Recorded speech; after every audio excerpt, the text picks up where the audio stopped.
you've bitten the bullet for the rest of you. I will say real quick plug for my book, and then I'll stop boring you and bore you with my fiddle instead. I wrote a trilogy about the Civil War. It follows the Second Michigan Cavalry. I know, boo. But I have heroes and villains on both sides.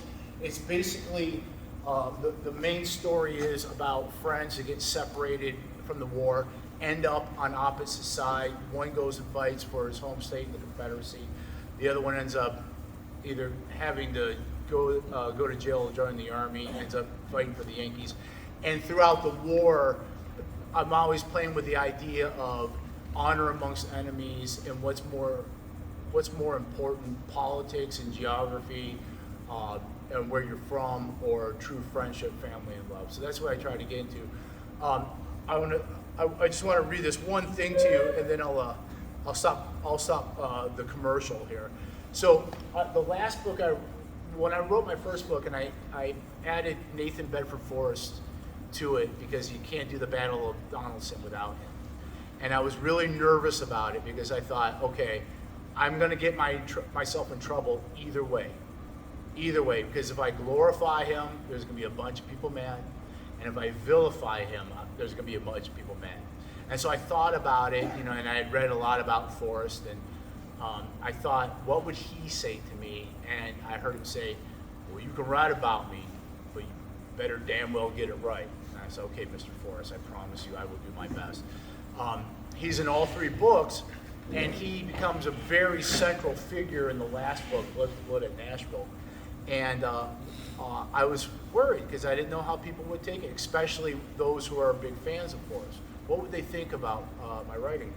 I got a letter from a man who is a reenactor, and he does reenactment. He says he does 10 to 12 reenactments every year at Fort Pillow. And out of the blue, he sent me this message, and it meant a lot to me. I just want to read this to you real quick. He said, I am the descendant of James Bell, a private in the 7th Tennessee Cavalry Company F, and I appreciate your work. I'm halfway through your Forrest book, and so far, I appreciate you not scolding the man to death with a bunch of opinions, and instead sticking to history. God bless you, and I hope you do well. I know for damn sure I will tell others in our organization to buy one from you. God bless you and yours, and please be safe. So that's a seal of approval from Dustin Bell, who is the ancestor of a man who fought, by the way, 7th Tennessee CSA, because there was a 7th U.S. Tennessee as well, who ended up fighting in Unionville in my third book. So anyway, enough with the commercial. I'm going to I'm going to start out with a little medley of tunes that I think kind of encapsulate everything of the Civil War. By the way, my program here is called A Brief History of the American Civil War through Fiddle Tunes. So that's what we're doing here today. And I always say American Civil War because, believe it or not, like I'm on Amazon, the majority of my royalties come from the UK. So I always got to be careful because they had their own Civil War too. This is not about Cromwell. Cromwell's not in any of my books. I don't want to disappoint anybody. No Cromwell.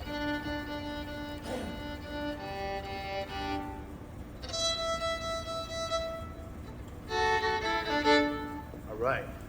Let's see if I don't screw this up. Ready?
Play ball! Thank you very much. And I play a lot of events. You know, I play Sons of Confederate Veterans. I played Union Veterans. I played roundtables, book clubs, and all sorts of things. And I always like to try, I always start out with that because yes, as soon as I open my mouth, you can tell that I sound like I was born behind a burning dumpster in the alley of Detroit, which is pretty close to the truth. But where my heart is, you know, I have a great love for the Civil War and for the brave men that fought on both sides, the stories. I'm more interested in the stories about honor amongst enemies and the great military feats of people on both sides than arguing or adjudicating the war today. By the way, I wanted to tell you guys, feel free, I don't want to sound vain, but if anybody wants to take pictures or video, absolutely no problem at all. So anyway, I like to play those 3 tunes. One way it helps you read the room, see who stands up for what. And also just to show that, like, you know, I'm on everybody's side, and ultimately I'm glad that we're all Americans. And even if you're not, you know, we're still friends here. So we'll go on with this. So I played Dixie, as you guys know, which is Dixie the unofficial anthem of the Confederacy? Was it ever made an official anthem, but we kind of accepted, you know, everything from the Dukes of Hazzards to, okay. I'm going to play for you another tune that was early on considered to be one of the Confederate anthems. And by the way, just so you know, please tolerate me. What I did is I balanced this program out to have Confederate and Yankee tunes, and then eventually we'll get into some tunes that are kind of universal for both sides. So I'm going to play a song called The Bonnie Blue Flag, and it's about one of the early flags. Now, I brought my own. See, I'm a Yankee, but I'm a nice one. I brought my own battle flag. But one of the early flags of the Confederacy was the Bonnie Blue Flag, which was a blue flag with a single white star. And a man, actually an Irish immigrant, came and he lived in the South, and he was very much for the Confederate cause. And so he wrote the lyrics to this song called the Bonnie Blue Flag. And the melody is based off an old Irish jig called the jaunting Irish car. And now, what is a jig? Well, to give you an idea, most of the tunes that I'm going to play are reels or marches. And reels and marches are in 2/4. And the difference between a reel and a march is slower because you're going to, you know, 1 and 1 and 2 and 1 and 2 and 1 and 2. And a reel is 1, 2, 1, 2. You dance to reels, you march to marches. A jig is in 6/8, and to give you an idea, it's still in 2 beats, but instead of 1 and 2 and 1 and 2, it's 1, 2, 3, 4, 5, 6, 1, 2, 3, 4, 5, 6, 1, 2, and it gives it kind of this rocking feel, and a lot of the Irish tunes sound that way. Now, in the old-time fiddle camps, a lot of people still they'll play the Bonnie Blue Flag as a march, and that's fine. In fact, I think a lot of the regiments would play that, the regimental bands. But it's an Irish tune, so I'm going to try to give it a little bit more of the Irish feel. So here we go, the Bonnie Blue Flag.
I don't sing much, so I don't know the words, but it's something like, we are a band of brothers, native to the soil.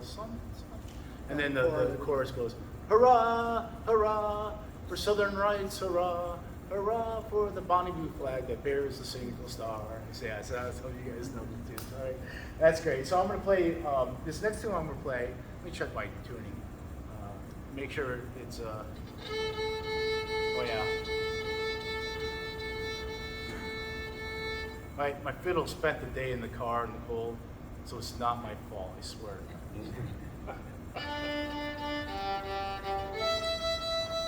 Okay, it's a little bit, but try to keep it in tune for you.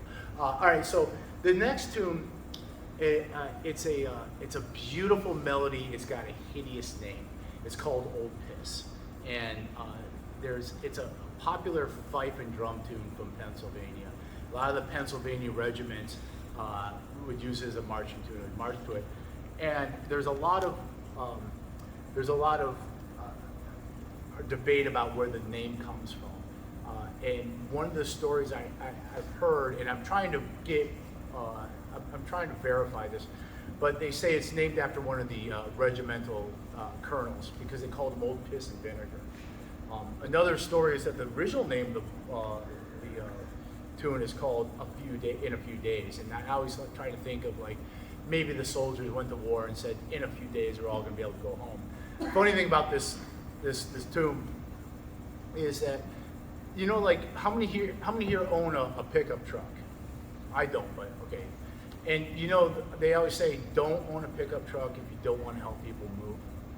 Well, don't play the fiddle if you don't want to play weddings, because you know, I've played fiddle for a lot of my cousins, my nieces and nephews,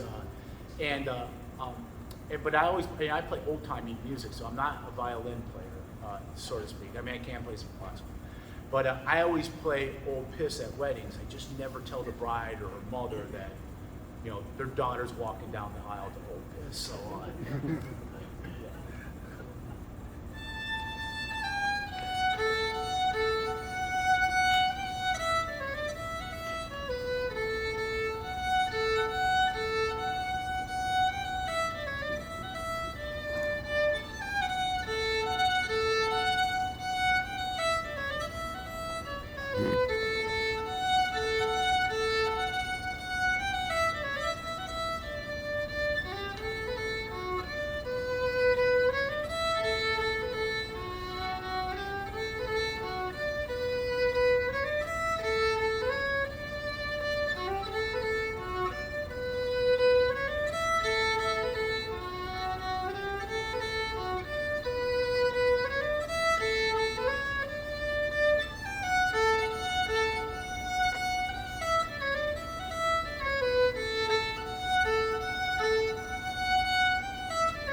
Okay. All right, we're going to get back to the Confederates here, man. We're going to play the favorite tune of Hood's Texas Brigade.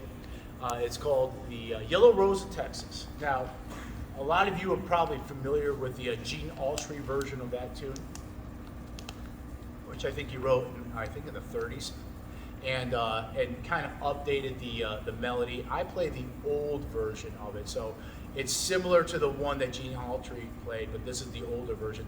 And originally, this was a minstrel tune,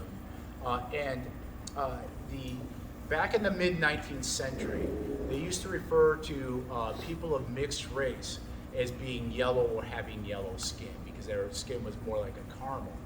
And so the original lyrics to the Yellow Rose of Texas was about going to see his man, talking about this beautiful mulatto woman that he was going to go down and see.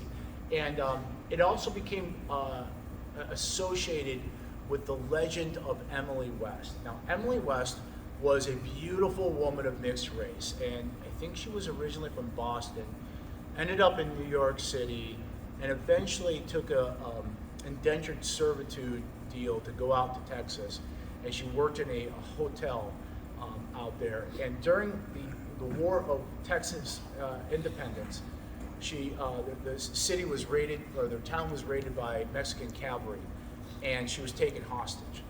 And legend has it, and she's a real person. Now, there's a lot of legend behind her, so we don't know what's true and what's not true. But legend has it that she became a lover of Santa Anna, and that Santa Anna lost the Battle of Jacinto because he was in bed with her, and at the beginning of the battle, he was, well, let's just say he was caught with his pants down. So this song became kind of like a battle cry to kind of commemorate her. Some people also say that she was a spy for the Texans, that she was feeding information to the Texans. Has anybody seen the miniseries Texas Rising? Yeah. Yeah. So they do this story in Texas Rising. It's a really good film with, or miniseries with Sam Houston and all those guys. And when you watch that, you'll see the musicians kind of like working out that melody, and through the movie, that melody gets developed until it's like finally fully fleshed out in the end. So anyway, I'm gonna play the Yellow Rose of Texas. Oh, one last thing. So yeah, obviously I'm always constantly self-promoting. So this was one of the favorite marching tunes of the Texans, and John Hood, who was actually from Kentucky, became associated with Texas because he led the Texas Brigade early on when he was a brigadier general. There's a scene in my third book, Blood for Blood at Nashville, that ultimately ends with the Battle of Nashville. Yes, I know Nathan Bedford was not at Nashville. I know that, it's not in the book. But the beginning of Hood's Nashville campaign starts with him crossing the Tennessee River from Muscle Shoals into Florence. Is that right? Florence is on the northern side of the river. Yeah. And what they had to do to mask he's got 40,000 veterans with him. And, originally he's trying to draw Sherman out of Atlanta, because Sherman's, well fortified Atlanta. So he thinks, if I get Sherman out to engage me in open ground, we got a chance. Well, Sherman chases him halfway out and then gives up. So here's Hood, and he's looking, he's like, well, I could go back and, we've been banging our head against Sherman and not getting any results. Or nobody is guarding Tennessee right now, because all the best troops are with Sherman ready to do their march to the sea. So he decides he's gonna invade and take Tennessee, the capital, which will end up with the Battle of Franklin and the Battle of Nashville. But I described this scene in my book, and I got it on several accounts from memoirs. They built a pontoon bridge, and the day that he decided to cross, it was raining, and Hood had one leg. He lost a leg. I think did he lose his leg at Chickamauga and his arm at Gettysburg, or the reverse?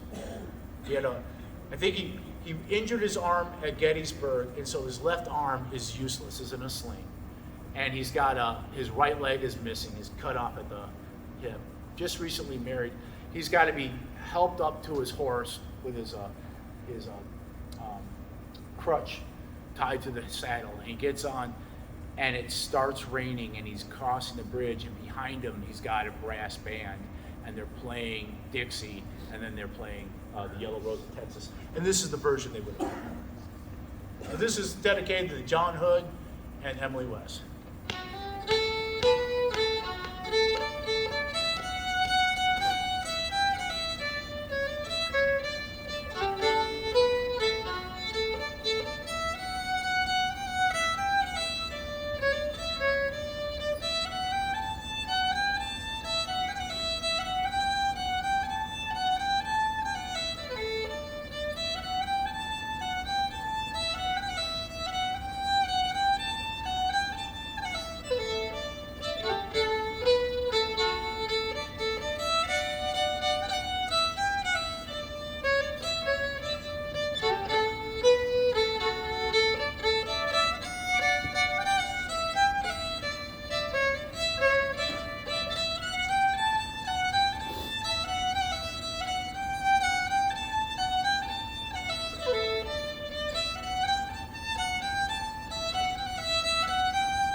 Post, Texas. That one was beautiful. Okay, let's get into some battles. So this one that I'm gonna first, you guys know this. The first major battle of the war is First Manassas or First Bull Run, and it's a complete disaster for the Federals. They absolutely get pantsed by the Confederates in the first major confrontation. And I always think what's really funny about this story is that there were a lot of civilians from Washington, D.C. who thought it would be a pretty good idea to pack up their picnic baskets and their carriages and ride on out there so they could find a good place to watch the battle as if it was like a Sunday football game. And they get out there and they got their wine and their bread and their ham and whatever treats. And they're watching, oh, look at them, listen to, oh, wow, listen to the crackle of the muskets and the booming of the cannons. And they're watching them down there and they're like, hey, those guys are coming this way, actually. In fact, I think some of them are dropping their rifles and they're running. Oh, and then boy, those guys behind them screaming, chasing with, holy cow, they're coming this way. And so as the Federals break and are running for their lives, they get tangled up with all these civilians and their carriages, who are also now trying to get back into Washington, D.C. It's an absolute fiasco. Eventually, you know, the ones that make it back, it's pouring rain, completely dejected. Big victory for the Confederacy. To kick off the war, I think it was one of the first times where those in the North who thought, you know, maybe this isn't going to be so easy after all. So this tune is written to commemorate that, and it's got two names. One's called Manassas, and the other one is called Abe's Retreat.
Abe's Retreat. Thank you very much.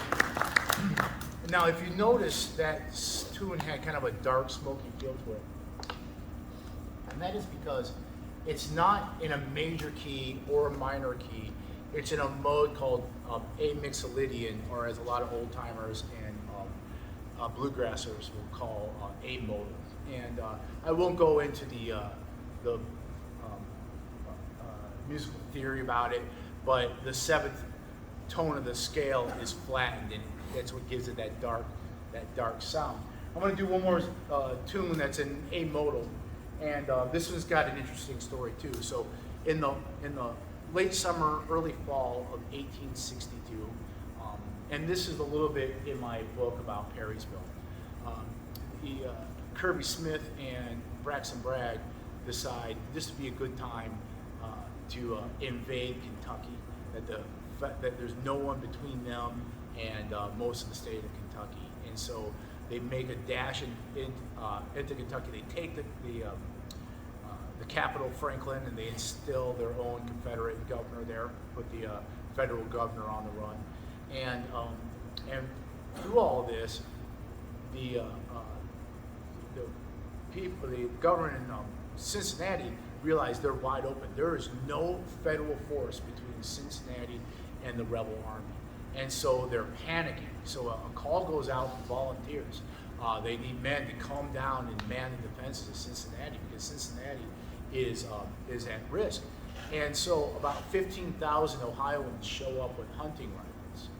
And the federal commander there looks at these men and he's like, these aren't soldiers, these are a bunch of squirrel hunters. And whenever you deride someone like that, a lot of times they'll take that name and use it as a badge of honor, like the deplorables.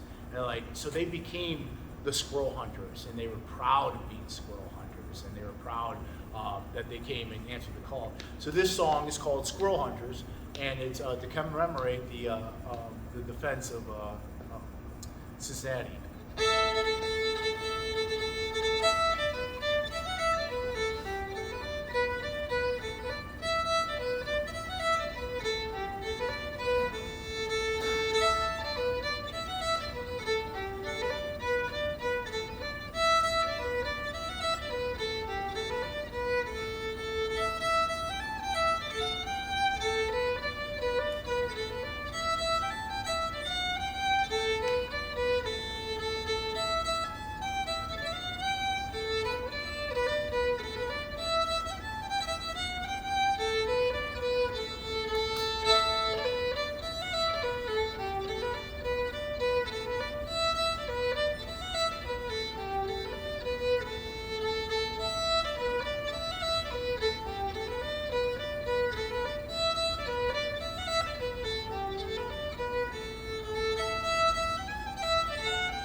So I'm going to play now. So taking a lot of the tunes that were played during the Civil War were old tunes that got repurposed, and they like to take Irish tunes and kind of repurpose them. We heard the Bonnie Blue Flag, which is originally the Jaunting Irish Car. I want to play you another tune that the Federals commandeered. And the original tune is called Bonaparte Crossing the Line. And it's written because the Irish actually were big fans of Bonaparte because they liked anybody that was fighting the English. The Federals took that tune and wrote new lyrics to it. And I don't know how the lyrics go, but they renamed the tune Sherman's March to the Sea. And here's how that goes.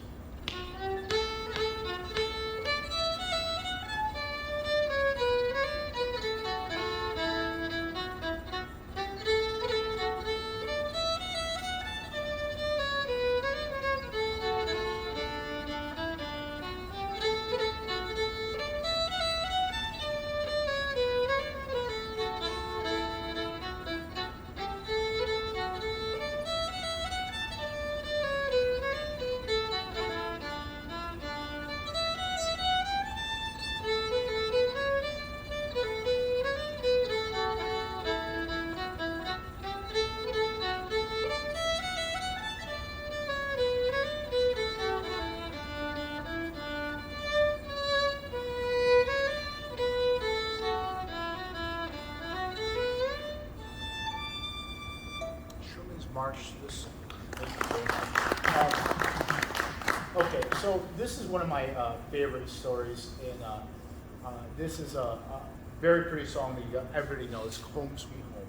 And there's several versions of this story, but the one that I know that there was actual documentation for is after the Battle of Fredericksburg. Is it Fredericksburg? Fredericksburg, not Fredericksburg. Fredericksburg. After the Battle of Fredericksburg, both the armies are camped along the Rappahannock for miles, and during the winter, the Rappahannock got really low, and they were pretty close to each other. There was a lot of trading. Men would trade not cigarettes, but Southern tobacco for wood and coffee. But one of the things that would happen is in the evening they could hear each other's bands playing. And that kind of turned into a little bit of a battle of the bands.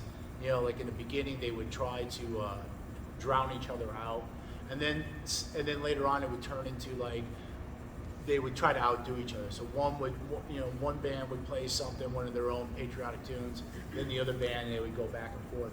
And one night, the Federal band started playing Home Sweet Home. And the Confederates, instead of trying to drown them out or outdoing them, they started playing it too.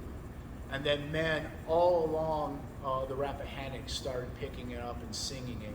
And soon, everybody along the river was singing the song, Yankee, Rebel, on either side of the Rappahannock. And one man wrote home and he said to his wife, he goes, I had never seen or heard anything like this in my life. And he said, just in that moment, it was almost as if we forgot that we were enemies. So this is a Home Sweet Home.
Sweet.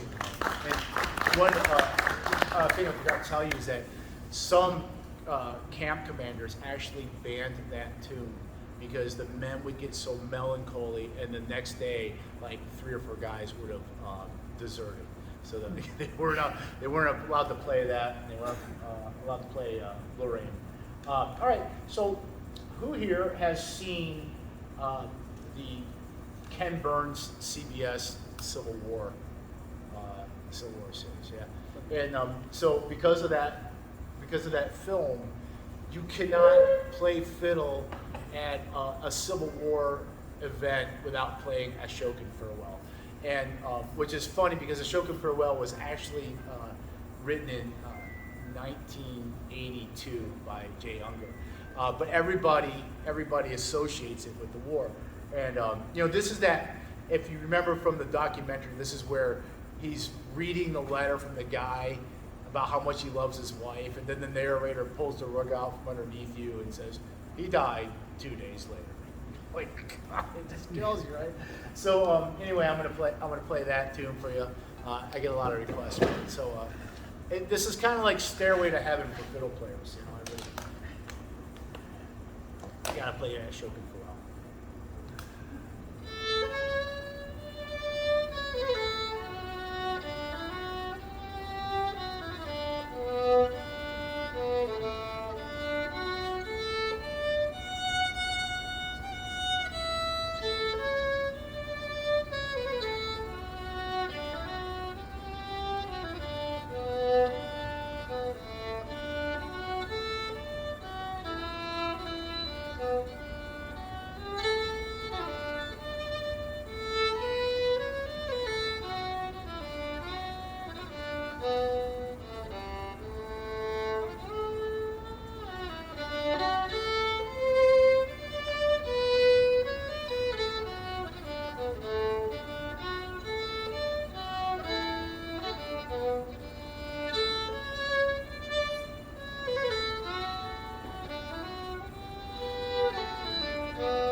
So, first of all, I forgot to say this, that even though Choker Farewell was written in the 80s, a lot of people say that it's very similar to an old Scottish lament. And it's also, the melody is close to Stephen Foster's Master in the Cold, Cold Ground. So maybe something like that could have been played around the campfires. Who knows? The second tune I played is called Soldier's Joy. And it's an old tune. It goes all the way back before the American Revolution. And it was played by both sides during the Revolution, and it was also played by both sides during the American Civil War. And once again, there's a debate about what soldier's joy means. Some people say it's payday. Some people say it's prostitutes. Some people say it's morphine. Some people say, I like to think that it's the end of war, because, you know, as excited as young men are to go to war, they're even more excited to come home once they get experience. So we'll wrap it up as the Soldier's Joy is kind of like getting to the end of the war. I got 2 more tunes to do for you, and we're going to talk about one of the last well-known casualties of the war. This tune is called Booth Shot Lincoln, and you can play it sad and slow or fast and happy. Just depends on what side of the Mason-Dixon line you are.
With Chocolate, we'll shoot him again. All right, it's the last tune. You know, the Civil War, you know, for us today, you know, it's fascinating. I like reading about it, watching movies about it, writing books about it. But, you know, it was a very painful experience, especially, you know, for the people down here in the South. But the one good thing that came out of it was the end of slavery. And this last tune is to commemorate the emancipation. And this is called Kingdom Come, the Year of Jubilee. And if you've seen the Ken Burns movie, you've heard this tune a lot too.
You're at Julio Kingdom Come. All right. Thank you very much. Are there any questions or what's the difference between fiddle and violin jokes or any comments, anybody? Other than YouTube, Cody, have you recorded anything? No, there's a podcast called American Civil War History, American Civil War and UK History.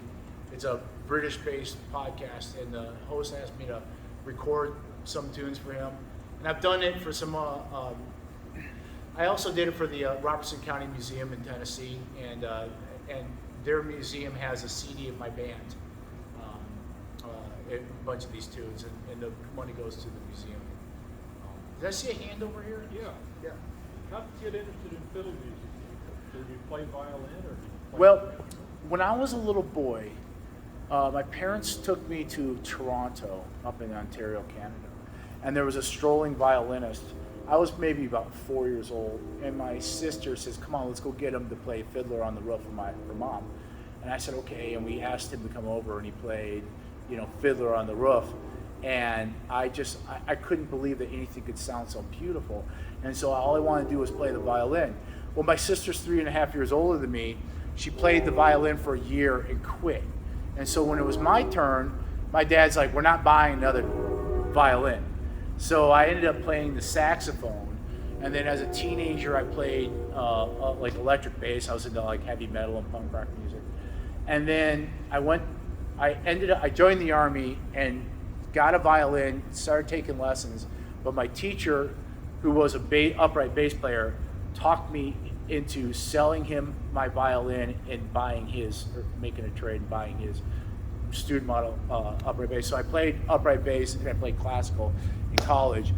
Got out, I played some piano, played guitar, went back to sax for a while, and then right about when I turned 40, I moved to Nashville. I took a job there.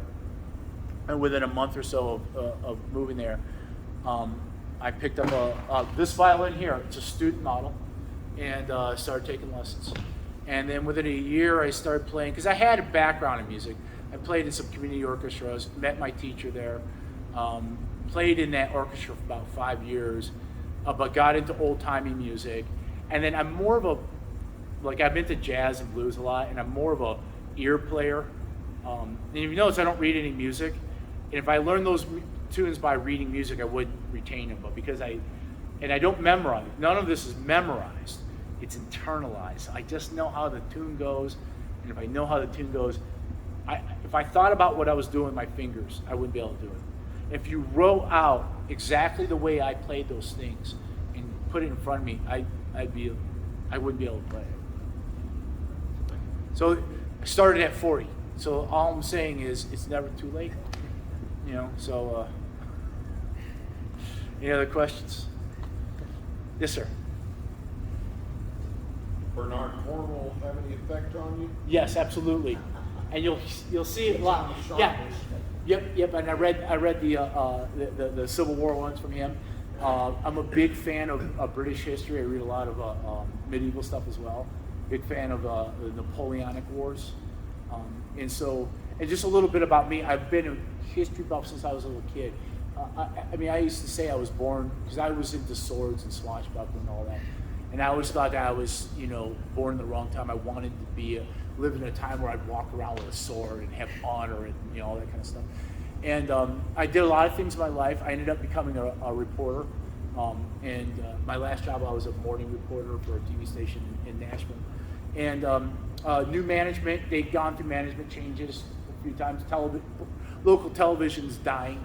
New management came in, and everybody whose contract was up, gone, including myself. All us old guys that were making too much money, because you can hire a kid for half my age, it's the best thing. I've been struggling ever since. I'm not going to lie.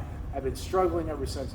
But when I walked away from that job, and I, was trying to figure out what I was going to do with my life, I was like, I was always going to write. I wrote about 5 chapters of a novel in the 90s, and my computer crashed, and I never got it finished. And I said to myself, I'm 50 right now. I was 47 when I left my job. And I said, if I don't do this now, then I better just shut up and stop talking about it, because I'm never going to have this opportunity again. So I went to work. I wrote Rampage on the River in 9 months. Got it published, got it out there, started selling it, and immediately started writing their sequel, Arrows of Perigold, finished that, and then landed the plane with, you can see Blood for Blood is twice as thick. It's a big novel.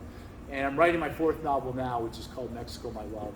And you'll see, when you read the first chapter of the first book, you'll see why I wrote a book about the Mexican War, because it's going to be about the parents of one of the people you meet. I probably, to be honest with you, I will always be connected to the Civil War because I wrote a trilogy, and I hopefully 20 years from now I'm still going and playing fiddle for people at events. But I'm going to branch out from there. Write about the after that, there's going to be a sequel to the trilogy that's going to take us to Europe, and we're going to get involved with the unification of Germany and the Franco-Prussian War, or maybe the Franco-Austrian War. Depends on the time. I love it. Yes, sir. So do you have a day job right now, or are you? I do data collection, and it's a part time. But they send me. I travel a lot with them, and I expense my hotel rooms. So I make more money if I travel, and I also get paid mileage. So I can make a bunch of money in like 4 days, and then come home and spend a week writing. But the great thing is, I'm staying for a hotel for free because I get points when I pay. They pay for my hotel, but I got to pay for it up front and expense it. So using the points, I was able to get a hotel room in. I'm staying over in Priceville, so it kind of works out. And the work I do usually happens later in the day, so I can get up. I usually get up around 5. I like to write in the morning, and so I get up at 5, work on my book, then go out, do some work for RTI, come home, practice my fiddle. And yeah, it's a good life. I mean, I'm still, I haven't replaced the income that I lost, but I believe firmly in my success. And the way, and how do you get success as an author? You do this. You drive. You drive into different states. You meet with people. You play some fiddle. Shake some hands, and it's working. I got a bunch of things. Every book that comes out. When the 3rd book came out, all my royalties doubled, even the earlier stuff. And here's the crazy thing. Like I said, most of my royalties come from the UK now. So I feel like as I keep going, it's just going to get bigger and bigger. Living the dream, man. You got to enjoy the struggle. And one of the people I like to listen to a lot, he says you do your best work when you're hungry, and so that's what I'm doing. Are you familiar with probably at least in my opinion, the most famous historical fiction writer from Nashville, Alfred Leland Crabbe? No. Are you familiar with Elder's Bookstore in Nashville? I don't get out a lot. I know Robert Hicks in a whole different country, I think, in The Widow of the South. That's current. Yeah, he Dr. was. Crabbe Oh. back in the 30s, breakfast at the Hermitage, supper at the Maxwell House, Okay. dinner at Belmont. I know all those places.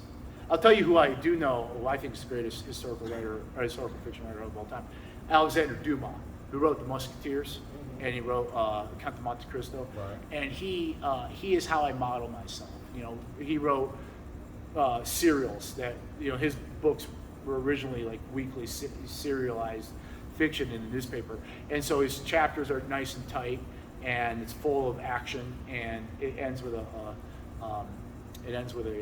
cliffhanger. So that's what I try to emulate. But anyway, first of all, everybody's off the hook because I told my girlfriend if I sell one book, it was worth the trip. I sold a lot. I'm very grateful. If anybody wants to buy a book, I'm here. I'll sign them. And if you don't, but like a month from now, you're like, I should have bought one of those. I'm on Amazon. I'm the worst salesman in the world. I'm a bad businessman. Because I said, this is the only chance to get it. You What got about plenty getting them in hardback? Say again? Are you going to have them come out in hardback? They are. They're available in hardback. They're a lot more expensive, and I just don't stock them because my feeling is I'm unknown, and so I try to keep my price really. If you notice, I'm cheaper than most books. It's because I know you don't know who I am, and I can be terrible. And you're like, this is garbage. Well, if it's garbage, at least you didn't pay too much for it. Thank you, Cody. Thank you, sir. Appreciate it.